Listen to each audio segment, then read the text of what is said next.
Good evening students.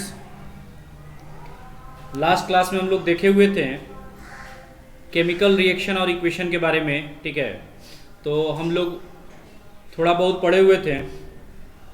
जहाँ तक पढ़े थे वो आप लोग वीडियो देख लीजिएगा। उसके बाद का टर्म जो है हम आगे डील करेंगे। ठीक है, जैसा कि आप लोग का केमिस्ट्री का फर्स्ट चैप्टर है केमिकल रिएक्शन एंड इक्वेशन, तो हम लोग को स्टार्ट करना है केमिकल रिएक्शन के बारे में। ठीक है, केमिकल रिएक्शन कैसे होता है, कोई भी केमिकल्स जो होते हैं वो कैसे रिएक्ट करते हैं, ठीक है, किसके प्रेजेंटेशन में रिएक्ट करते हैं, हम लोग को वो देखना है। तो सबसे पहले केमिकल रिएक्शन जो होते हैं वो मेनली दो टाइप्स के यूज करते हैं। ठीक है, केमिकल रिएक्शन जो होते हैं वो दो तरह के होते हैं। सबसे पहला होता है वर्ड इक्वेशन, सबसे पहला होता है वर्ड इक्वेशन, ठीक है, और दूसरा होता है केमिकल इक्वेशन।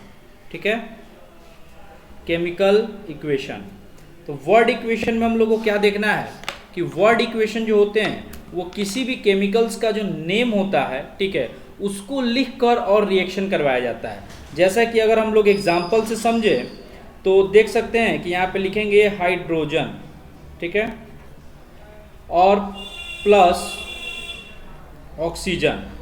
ये दोनों लिखने के बाद हम लोग ये एरो का निशान देते हैं। एरो जो क्या करता है कि एरो के पहले वाला टर्म जो होता है वो कहलाता है रिएक्टेंट, और एरो के बाद वाला जो टर्म होता है वो कहलाता है प्रोडक्ट। तो हाइड्रोजन और ऑक्सीजन रिएक्ट करके बनाता है वाटर, तो यहाँ पे लिखेंगे वाटर। इसको हम लोग वाटर को हम लोग केमिकल ये हाइड्रोजन ऑक्साइड भी लिख सकते हैं, हाइड्रोजन ऑक्साइड भी लिख सकते हैं। तो ये कहलाता है वर्ड इक्वेशन। ठीक है, इसी को अगर हम लोग को केमिकल इक्वेशन में समझना हो तो कैसे लिखेंगे, तो इनका दोनों का केमिकल फार्मूला लिख के और तब रिएक्शन करवाएंगे। जैसा कि हाइड्रोजन के बारे में जानते हैं कि हाइड्रोजन जो होता है वो डाई एटॉमिक फॉर्म में पाया जाता है, और हाइड्रोजन का फॉर्म जो होता है वो H2 होता है। ये जो होते हैं वो गैसियस स्टेट में होते हैं, तो यहाँ पे हम लोग G लिख देते हैं।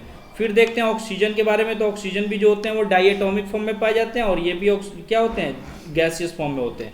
लेकिन ये बन के तैयार होते हैं, केमिकल जो इनका बनता है, जो कंपाउंड बन के तैयार होता है वो होता है हाइड्रोजन ऑक्साइड, जिसको वाटर बोलते हैं, और ये जो होते हैं वो लिक्विड फॉर्म में तैयार होते हैं। और यहाँ पे किसी भी गैस से लिक्विड में चेंज करने के लिए हम लोग को क्या करना पड़ता है, टेम्परेचर का डिमांड होता है। तो हम लोग क्या करते हैं कि इसमें टेम्परेचर इंक्रीज करेंगे या डिक्रीज। तो जब भी गैस से लिक्विड में आते हैं तो टेम्परेचर को हम लोग डिक्रीज करते हैं। टेम्परेचर क्या करते हैं, डिक्रीज करते हैं, यानी टेम्परेचर को कम करते हैं। जब कम करेंगे तो गैस से वो लिक्विड फॉर्म में बनना शुरू हो जाएगा। तो ये आपका केमिकल इक्वेशन का दो टाइप्स था, वर्ड इक्वेशन और केमिकल्स इक्वेशन। इसमें केमिकल इक्वेशन में एक और चीज़ आप देख सकते हैं, अगर हम कोई दूसरा एग्जांपल लेके समझें तो जैसे कि हम लोग देखते हैं कि सोडियम और ऑक्सीजन का अगर रिएक्शन करवाया जाए तो यहाँ पे जो तैयार होता है वो सोडियम ऑक्साइड बन के तैयार होता है। एक और एग्जांपल देखें तो Mg और ऑक्सीजन को लेकर एक साथ रिएक्ट करवाया जाए तो यहाँ पे बनता है MgO, मैग्नीशियम ऑक्साइड, ये होता है सोडियम ऑक्साइड। तो ये कहलाता है केमिकल इक्वेशन। हम लोग के चैप्टर में मैक्सिमम इसी का यूज करना है, केमिकल इक्वेशन का यूज करना है। ठीक है, हम लोग को यूज क्या करना है, केमिकल इक्वेशन के बारे में पढ़ना है। ठीक है, वर्ड इक्वेशन हम लोग को ज़्यादा इंपॉर्टेंट नहीं रखता है। ठीक है, इसके बाद हम लोग ये देखते हैं कि केमिकल इक्वेशन जो होते हैं वो अलग अलग टाइप्स में होते हैं, अलग अलग फॉर्म में पाए जाते हैं। तो सबसे पहले टाइप्स ऑफ केमिकल रिएक्शन देखने से पहले हम लोग एक टॉपिक देखते हैं जिसका नाम है balance and unbalance chemical reaction equation. ठीक है, तो यहाँ पे हम लोग सबसे पहले देखेंगे बैलेंस केमिकल इक्वेशन।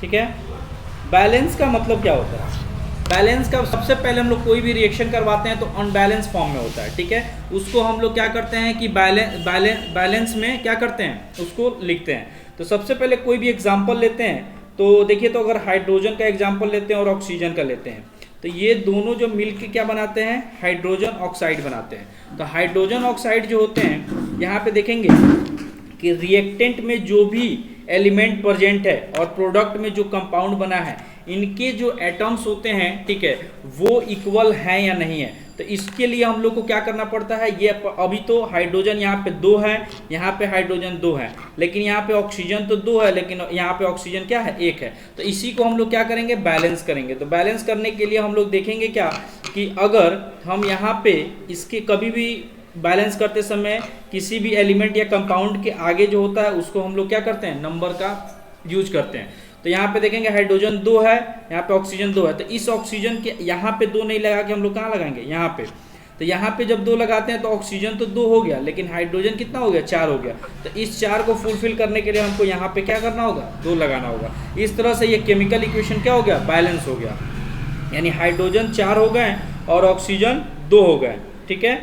लेकिन इधर भी हाइड्रोजन 4 हो गया और ऑक्सीजन 2 हो गया।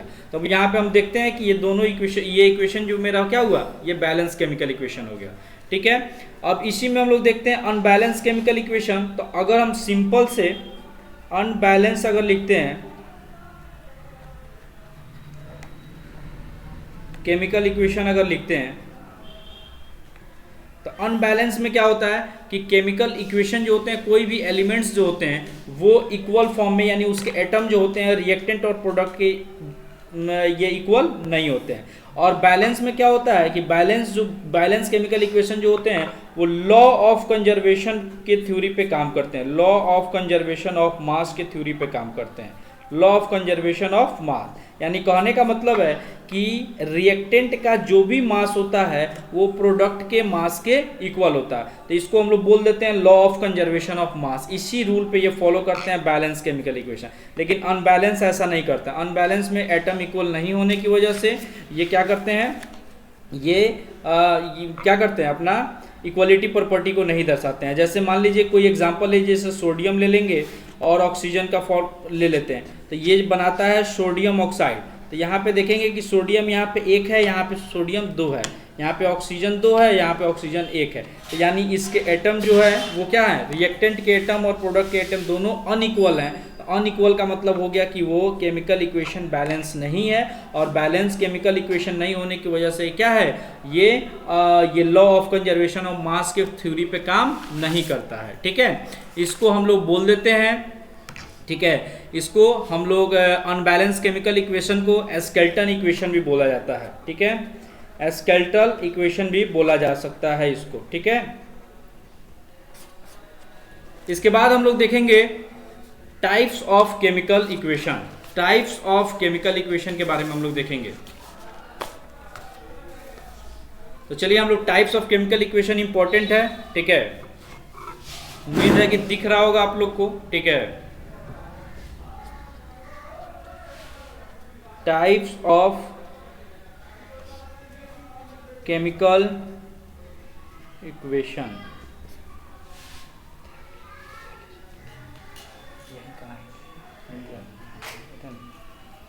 Types of chemical equation. तो सबसे पहला टाइप जो होता है वो होता है कॉम्बिनेशन रिएक्शन। क्या होता है, कॉम्बिनेशन रिएक्शन। कॉम्बिनेशन का मतलब क्या होता है, कॉम्बिनेशन का मतलब होता है कंबाइंड होना। कंबाइंड का मतलब होता है मिलना, ठीक है। अब कंबाइंड जो होते हैं वो हो सकता है कि एलिमेंट कंबाइंड हो जाए, कंपाउंड कंबाइंड हो जाए, या फिर कोई एलिमेंट और कोई कंपाउंड कंबाइंड हो जाए। कंबाइंड का मतलब होता है एक साथ मिलके और एक नए कंपाउंड का फॉर्मेशन करना, उसी को हम लोग बोल देते हैं कॉम्बिनेशन रिएक्शन। इसको डिफिनीशन के तौर पर हम लिख सकते हैं कि व्हेन टू एलिमेंट्स या two compounds are react to each other then one new compounds are form, ऐसे हम लोग बोल सकते हैं। तो कॉम्बिनेशन रिएक्शन में हम लोग ये बोल सकते हैं, जैसा कि हम लोग देखते हैं कि एग्जाम्पल में ले सकते हैं कैल्शियम ऑक्साइड के यूज़ करते हैं अगर, और हम इसके साथ अगर वाटर का यूज करते हैं तो ये जो होते हैं वो बना देते हैं कैल्शियम हाइड्रोक्साइड, ठीक है, कैल्शियम हाइड्रोक्साइड, ठीक है, ये बना देते हैं। इसको हम लोग कैल्शियम ऑक्साइड को हम लोग क्विक लाइम भी बोलते हैं। क्या बोलते हैं, क्विक लाइम। क्या बोलते हैं बाबू, क्विक लाइम। और इसको बोलते हैं एस्केल्ड्स लाइम,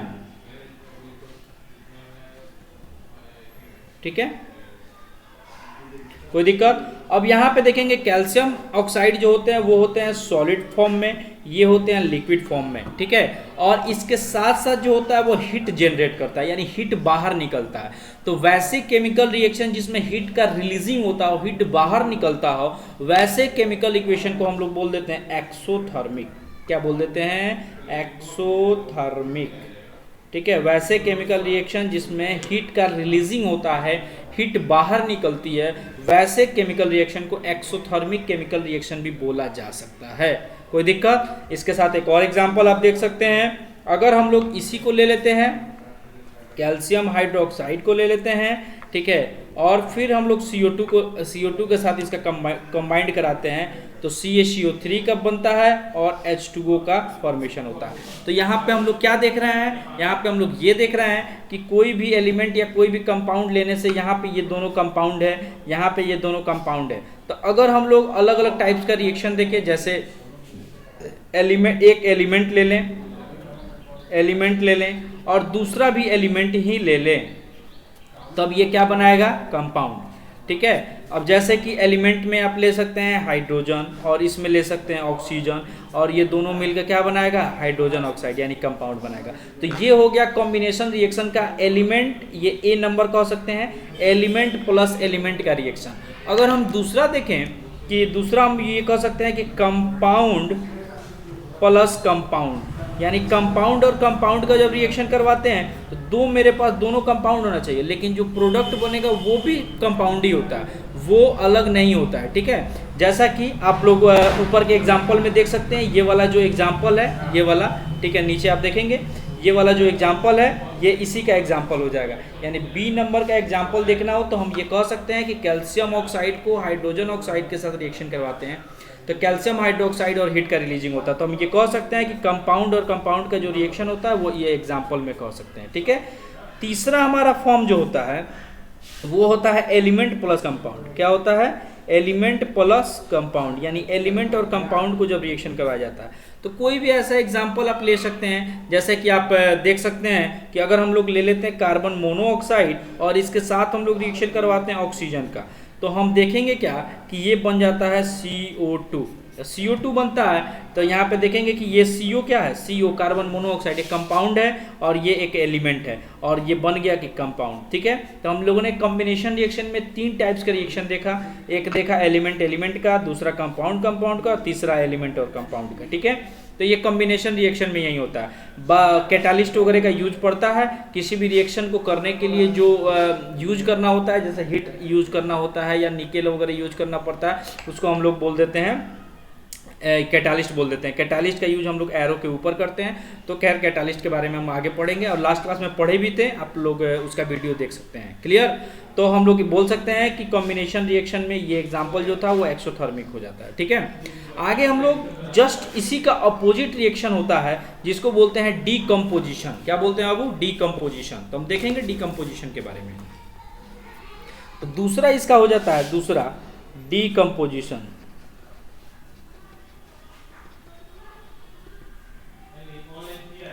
ठीक है, डीकम्पोजिशन का मतलब होता है, जैसे कॉम्बिनेशन का मतलब बताया था कि 2 एलिमेंट या कंपाउंड का मिलना, ठीक है, मर्ज होना, लेकिन ये डीकम्पोजिशन जो कहता है वो क्या करता है कि वो कोई भी कंपाउंड जो होते हैं वो क्या करते हैं, एक कंपाउंड जो होते हैं वो हीट के प्रेजेंस में या फिर टेम्परेचर के प्रेजेंस में अलग अलग कैटालिस्ट देने के बाद वो कंपाउंड जो होते हैं वो 2 या 3 पार्ट में टूट जाते हैं। ठीक है, डिकम्पोज हो जाते हैं, यानी टूटना, ठीक है, क्षय होना। तो यहाँ पे हम कह सकते हैं कि जैसे कि अगर हम एग्जाम्पल ले ले CaCO3 का, और CaCO3 को जब हम लोग हीट देते हैं तो हीट देने के बाद ये बन जाता है CaO और CO2।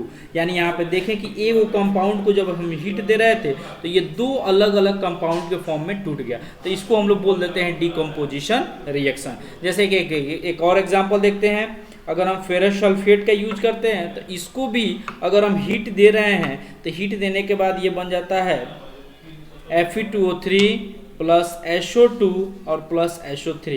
ठीक है, सल्फर डाइऑक्साइड और सल्फर ट्राइऑक्साइड। ठीक है, ये दोनों गैसियस फेज में होते हैं, ये दोनों जो होते हैं वो गैस के फॉर्म में होते हैं, और ये जो होते हैं वो सॉलिड फेज में। ये फेरस जो होता है ऑक्सीजन के साथ कंबाइंड होता है, यानी ये फेरस का मतलब होता है आयरन, लोहा, जो जिसको हम लोग बोलते हैं। क्लियर, तो हम लोग ये देखें। ठीक है, ये डीकम्पोजिशन था। अब डीकम्पोजिशन जो होते हैं वो अलग अलग टाइप्स के हो सकते हैं। ठीक है, अब जैसे एक अच्छा एग्जांपल देखते हैं, बहुत अच्छा लगेगा आप लोग को भी। ठीक है, जैसे कि PbNO3 लेड नाइट्रेट जिसको बोला जाता है, इसका होल ट्वाइस जो होता है, इसको जब हम लोग हीट देते हैं तो ये बन जाता है PbO plus NO2 nitrogen dioxide और प्लस ऑक्सीजन। अब हम इस टर्म को देखते हैं, इसको बोलते हैं लेड ऑक्साइड। हम लोग देखते हैं कि इसका इस टर्म का यूज, यानी ये जो होते हैं वो सॉलिड फॉर्म में पाए जाते हैं, और इसका यूज जो होता है वो क्रिस्टल ग्लास बनाने के रूप में करते हैं। अगर पूछ दिया जाए कि लेड ऑक्साइड का यूज कहाँ किया जाता है, ठीक है, तो हम ये कह सकते हैं कि क्रिस्टल ग्लास बनाने के फॉर्म में रूप में यूज किया जा सकता है। और एक और चीज़ होता है कि Pb3O4 जो होते हैं, ठीक है, ये जो होते हैं इसको हम लोग बोल देते हैं रेड लेड के रूप में यूज करते हैं। रेड लेड, इसको रेड लेड के नाम से जानते हैं, और इसका यूज जो होता है वो सिंदूर के रूप में करते हैं। सिंदूर को यूज जानते ही होंगे, सिंदूर बनाने के रूप में हम लोग इसका यूज करते हैं, ठीक है। तो ये डिकम्पोजिशन हो जाता है। इसमें अलग अलग टाइप्स आते हैं, जैसे डिकम्पोजिशन में आता है आपका इलेक्ट्रोलाइसिस, ठीक है। तो हम लोग देखते हैं कि इलेक्ट्रोलाइसिस क्या होता है, ठीक है। इलेक्ट्रोलाइसिस का मतलब होता है कि कोई भी एलिमेंट्स, कोई भी एक्वस सॉल्यूशन या कोई भी लिक्विड सॉल्यूशन जो होते हैं उसको इलेक्ट्रोलाइज यानी उसको करंट देने पे वो क्या होते हैं कि वो डिकम्पोज कर जाते हैं, टूट जाते हैं। तो वैसे रिएक्शन को हम लोग इलेक्ट्रोलाइसिस डिकम्पोजिशन के नाम से जानते हैं। जैसे कि अगर लिक्विड हम लोग देख लेते हैं कि अगर वाटर ले लेते हैं तो वाटर क्या है, लिक्विड फॉर्म में पाया जाता है। अगर हम इसको इलेक्ट्रोलाइज करते हैं यानी इसके इलेक्ट्रॉन को डिकम्पोज करते हैं, तोड़ते हैं, तो ये हाइड्रोजन और ऑक्सीजन के फॉर्म में टूट जाता है, ठीक है। और हाइड्रोजन ऑक्सीजन फॉर्म में टूट जाता है तो ये लिक्विड सॉल्यूशन होने की वजह से, कोई भी लिक्विड सॉल्यूशन, एक्वस सॉल्यूशन होते हैं, उसको हम लोग इलेक्ट्रोलाइज के ये डिकम्पोजिशन मेथड से हम लोग यूज करते हैं और इसको डिकम्पोजिशन फॉर्म में यूज करते हैं। तो यहाँ पे हाइड्रोजन ऑक्साइड को जब हम लोग इलेक्ट्रोलाइज करेंगे तो हाइड्रोजन और ऑक्सीजन का फॉर्मेशन होगा। तो इस टर्म को हम लोग इलेक्ट्रोलाइसिस डिकम्पोजिशन के नाम से जानते हैं, ठीक है। नेक्स्ट आपका होता है तीसरा टाइप जो होते हैं वो हो जाते हैं आपका सिंगल डिस्प्लेसमेंट। डिस्प्लेसमेंट जो होते हैं वो मेनली दो तरह के हो जाते हैं। डिस्प्लेसमेंट रिएक्शन जो होते हैं वो मेनली दो तरह के होते हैं। पहला जो होता है वो कहलाता है सिंगल डिस्प्लेसमेंट।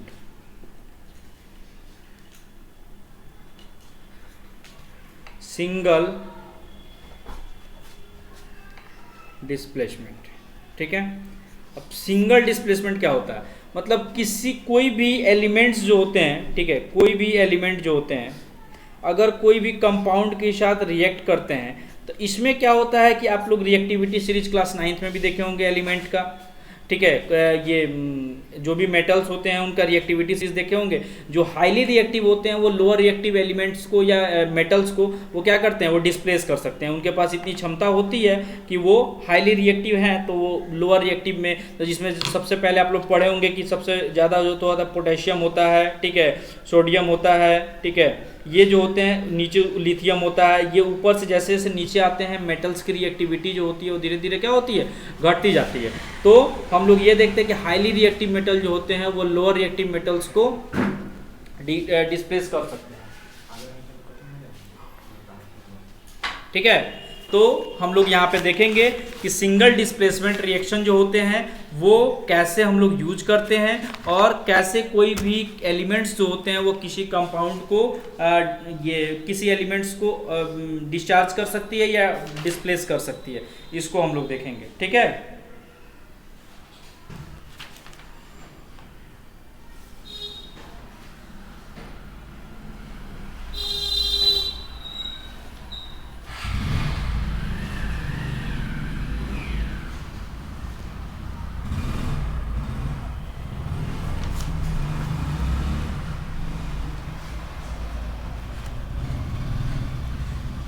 इसके लिए डिस्प्लेसमेंट रिएक्शन के लिए आपको एक चीज़ रिएक्टिविटी सीरीज याद होनी चाहिए। रिएक्टिविटी सीरीज में जैसा कि हमने बताया कि सबसे पहले ऊपर जो होते हैं वो पोटेशियम हो जाते हैं, फिर जो होते हैं वो सोडियम हो जाते हैं, फिर आपका कैल्शियम हो जाता है, ठीक है, फिर मैग्नीशियम, एल्युमिनियम, जिंक, फिर ये जो होते हैं वो ऊपर से नीचे आने पर इसकी रिएक्टिविटी क्षमता जो होती है घटती है। तो ये आपको डिस्प्लेसमेंट के लिए एकदम से कंपलसरी है कि इसको आप याद रखें।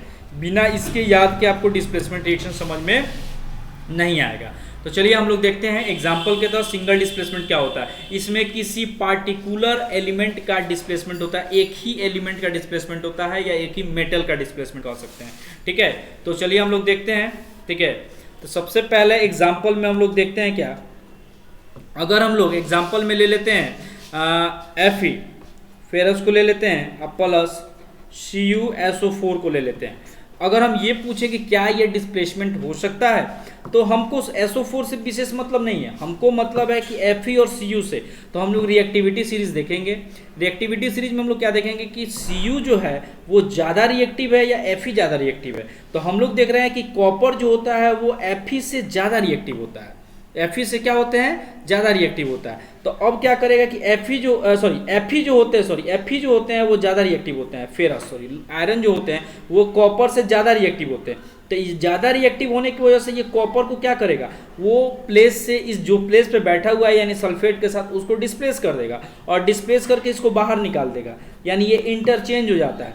Fe आ जाता है Cu के जगह पर, तो ये बन जाता है FeSO4 और Cu चल जाता है Fe के जगह पर, तो ये बन जाता है, अलग हो जाता है Cu। तो इस तरह के रिएक्शन को हम लोग बोल देते हैं, कौन सा रिएक्शन बोल देते हैं, सिंगल डिस्प्लेसमेंट रिएक्शन।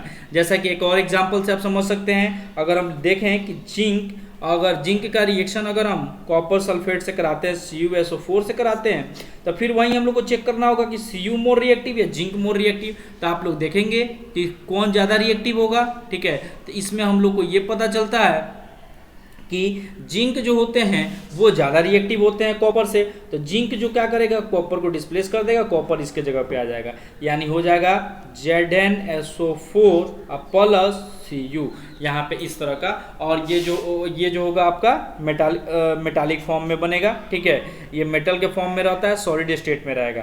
तो इसको बोल देते हैं बाबू हम लोग सिंगल डिस्प्लेसमेंट रिएक्शन। किसी पार्टिकुलर एलिमेंट का डिस्प्लेसमेंट हो रहा है, यानी इसका डिस्प्लेसमेंट हो रहा है, इसका डिस्प्लेसमेंट हो रहा है। ठीक है, तो इसको बोल देते हैं। इसके जस्ट बाद हम लोग देखते हैं, इसके जस्ट बाद वाले टाइप में हम लोग को पढ़ना है डबल डिस्प्लेसमेंट रिएक्शन। क्या पढ़ना है बाबू, डबल डिस्प्लेसमेंट। ठीक है, अभी तक तो हम लोग सिंगल देख रहे थे, अब हम लोग डबल देखेंगे। तो डबल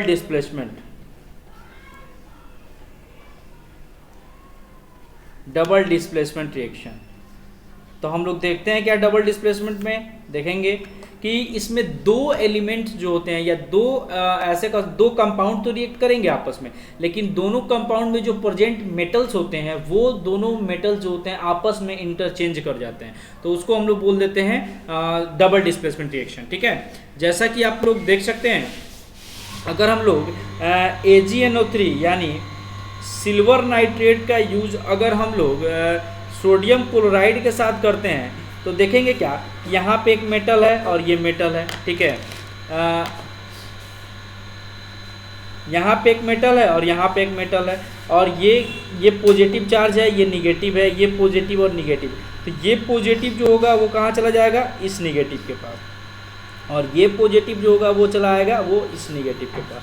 तो यहाँ पे बनाएगा Ag और Cl।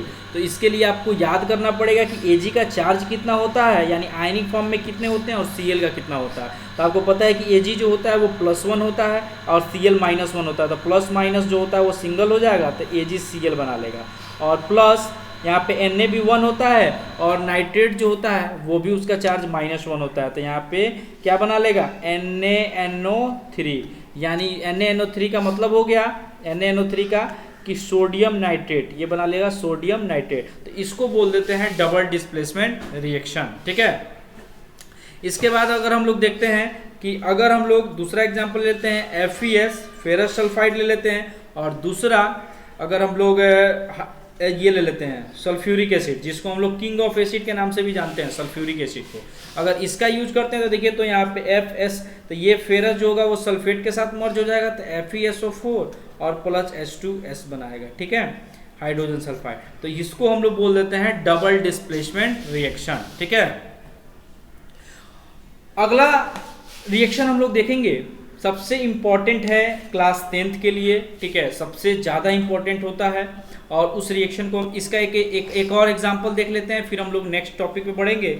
जैसे CuSO4 का रिएक्शन अगर हम लोग अमोनियम हाइड्रोक्साइड से कराते हैं, OH से, अमोनियम हाइड्रोक्साइड से कराते हैं तो इसका रिएक्शन जो होगा ये कॉपर हाइड्रोक्साइड बनाएगा और NH4 का होल ट्वाइस और SO4, ये आपको दिख रहा होगा SO4 है यहाँ पे, ठीक है, ये SO4 है, ये बनाएगा, ठीक है, यानी अमोनिया का होल ट्वाइस और सल्फाइड बनाएगा। इसका नाम हो जाएगा अमोनियम सल्फाइड। इसका नाम क्या हो जाएगा? अमोनियम सल्फाइड, ठीक है। इसका नाम क्या हो जाएगा? Copper hydroxide. इसका नाम हो जाएगा अमोनियम हाइड्रोक्साइड। इसका नाम हो जाएगा कॉपर सल्फेट। कोई दिक्कत? तो ये कहलाएगा डबल डिस्प्लेसमेंट रिएक्शन। सबसे इंपॉर्टेंट रिएक्शन हम लोग पढ़ने जा रहे हैं, ध्यान से देखिएगा। सबसे इंपॉर्टेंट क्या है तो देखेंगे, ये आपका रेडॉक्स रिएक्शन, रेड ऑक्स जिसको बोलते हैं लाल बैल, RED रेड और OX ऑक्स, ये दो वर्ड से मिलकर बना हुआ है, ठीक है। सबसे पहला रेड RED और दूसरा होता है OX, रेड ऑक्स। रेड से होता है रिडक्शन, रेड से क्या होता है? रिडक्शन। और OX से क्या होता है? ऑक्सीडेशन। क्या होता है बाबू? ऑक्सीडेशन। तो यहाँ पे रिडक्शन और ऑक्सीडेशन, ये दोनों का कॉम्बिनेशन कहलाता है रेडॉक्स रिएक्शन। तो सबसे पहले हम लोग 1 बाय 1 पढ़ लेते हैं। सबसे पहले हम लोग पढ़ते हैं ऑक्सीडेशन के बारे में। क्या पढ़ते हैं? तो एक छोटा सा इसके बारे में हम लोग जान जाएंगे कि क्या होता है। ऑक्सीडेशन का मतलब होता है ऐड ऑफ ऑक्सीजन, यानी किसी भी एलिमेंट के साथ अगर ऑक्सीजन कंबाइंड होता है, जुड़ता है, तो उसको हम लोग बोल देंगे ऑक्सीडेशन। और एक और टर्म होता है, एक और टर्म क्या होता है? रिमूवल, यानी रिमूव का मतलब होता है बाहर निकलना, रिमूवल ऑफ हाइड्रोजन, यानी जब हाइड्रोजन बाहर निकलते हैं तो हम लोग उसको भी ऑक्सीडेशन रिएक्शन के नाम से जान सकते हैं। कोई दिक्कत? तो यहाँ पे हम लोग दो टर्म देखना है हम लोग को। अगर हम लोग देखें कि कोई भी ये क्या बोलते हैं ऑक्सीडेशन, अगर ऑक्सीडेशन का एग्जाम्पल अगर हम लोग देखते हैं, ठीक है, तो सबसे पहले हम लोग को क्या देखना होगा कि अगर हम लोग कोई भी जैसे सोडियम का एग्जाम्पल ले लेते हैं और ऑक्सीजन के साथ ले लेते हैं एग्जाम्पल में, तो ये बन जाएगा Na2O। तो यहाँ पे देख रहे हैं कि ऑक्सीजन क्या हो रहा है, यहाँ पे ऑक्सीजन सिंगल था और यहाँ पे ऑक्सीजन क्या हो रहा है? ऑक्साइड के फॉर्म में, यानी यहाँ पे क्या हो रहा है? Adding of oxygen. ऑक्सीजन क्या हो रहा है? जुड़ रहा है सोडियम में। तो इसको हम लोग बोल देते हैं कि ये क्या है? ऑक्सीडेशन है, ऑक्सीडेशन रिएक्शन है। लेकिन इसको और बढ़िया से और एक एग्जाम्पल देख लेते हैं। सबसे पहले रिडक्शन का, रिडक्शन देख लेते हैं, फिर हम लोग दोनों देखेंगे एक साथ। रिडक्शन जो होता है वो जस्ट अपोजिट होता है ऑक्सीडेशन का। जैसे इसमें एडिंग ऑफ ऑक्सीजन होता है, तो इसमें होता है रिमूवल ऑफ ऑक्सीजन। क्या होता है? Removal of oxygen. और दूसरा यहाँ पे रिमूवल ऑफ हाइड्रोजन है, तो यहाँ पे हो जाएगा एडिंग ऑफ हाइड्रोजन, यानी हाइड्रोजन का जुटना, ठीक है। तो इस चीज़ को हम लोग बोल सकते हैं। जैसे कि कोई भी एक ऐसा रिएक्शन हम लोग लेते हैं, जैसे एग्जाम्पल में एक रिएक्शन लेते हैं, जैसे हम लोग देख लेते हैं कि जिंक ऑक्साइड ZNO प्लस, अगर हम कार्बन के साथ इसका रिएक्शन करवाते हैं तो ये बनता है जिंक, और ये ऑक्सीजन कार्बन के साथ कंबाइंड होकर बन जाता है CO2, यानी CO कार्बन मोनोऑक्साइड। क्या बन जाता है? CO carbon monoxide. अब हम लोग देखते हैं कि इसमें ये रिएक्शन में क्या क्या हो रहा है, ठीक है। तो सबसे पहले हम लोग देखेंगे कि यहाँ पे जिंक ऑक्साइड है, यानी जिंक के साथ ऑक्सीजन मर्ज है। अब हम लोग प्रोडक्ट में खोजेंगे कि जिंक कहाँ है, तो हमको यहाँ पे मिला।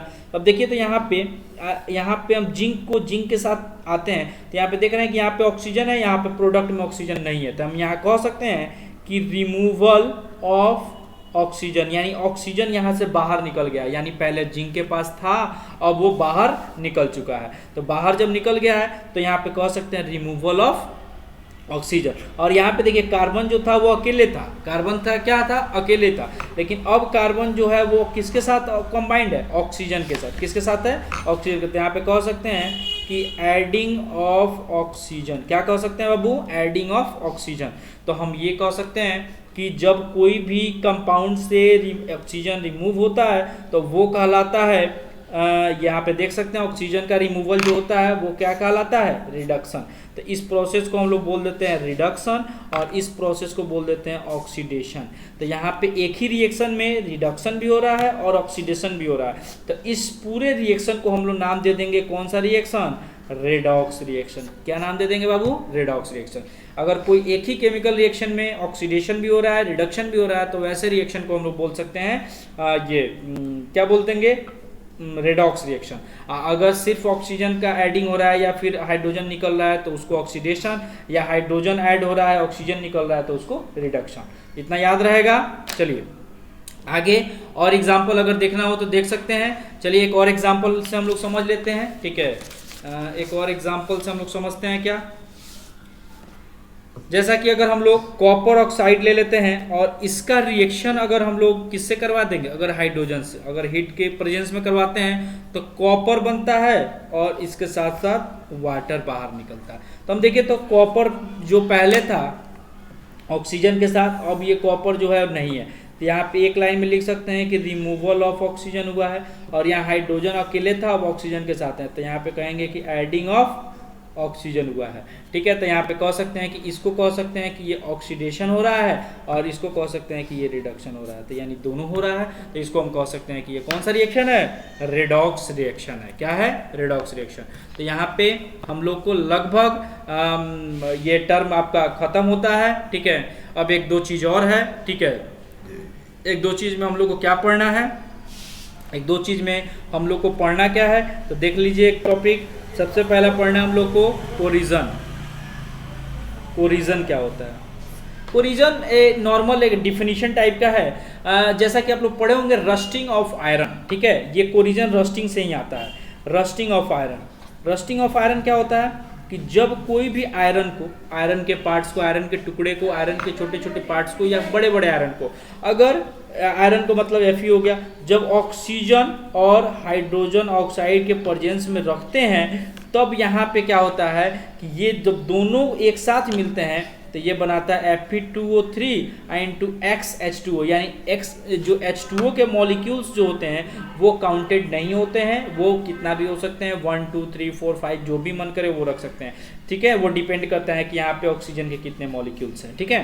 तो यहाँ पे हमने देखा क्या कि जब ऑक्सीजन जो होते हैं, सॉरी फेरस जो होते हैं ऑक्सीजन के साथ और हाइड्रोजन ऑक्साइड यानी वाटर के साथ रिएक्शन करते हैं तो यहाँ पे बनाएंगे, ठीक है, फेरस ऑक्साइड प्लस XH2O, ठीक है। तो यहाँ पे हम लोग लिख सकते हैं ये जो होता है रस्टिंग ऑफ आयरन, यहाँ इसका फॉर्मूला जो होता है वो रस्टिंग ऑफ आयरन हो गया, ठीक है।